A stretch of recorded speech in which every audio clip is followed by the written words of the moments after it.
आज शुभ दिन हो, सभी मनाई आज मिलके जन्मदिन हो, सभी मनाई आज मिलके जन्मदिन हो। आई बाटे भाग्य से आज शुभ दिन हो, सभी मनाई आज मिलके जन्मदिन हो। आज पूरा हुई मानवा के सरिधा हो,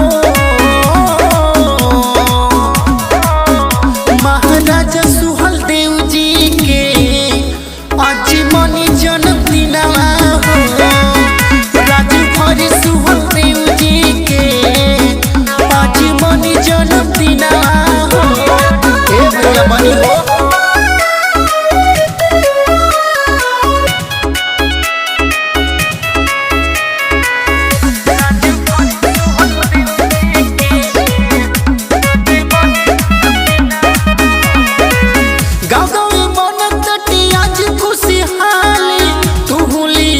भैया के औरी ताली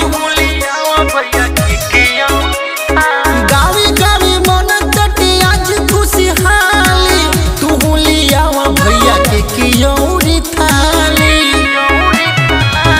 बड़ी सावे फूल धरती गगनवा हो। महाराजा सुहल देव जी के आज मनी जन्मदिन हो। सुहल देव जी के आज मनी जन्मदिन हो।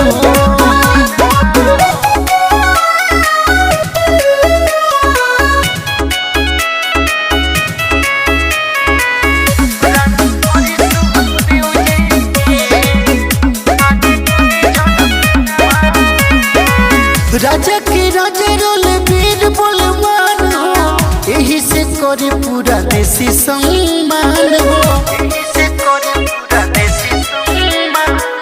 राजा के राजा रोल वीर बलवान हो, यही से करे पूरा देश सम्मान।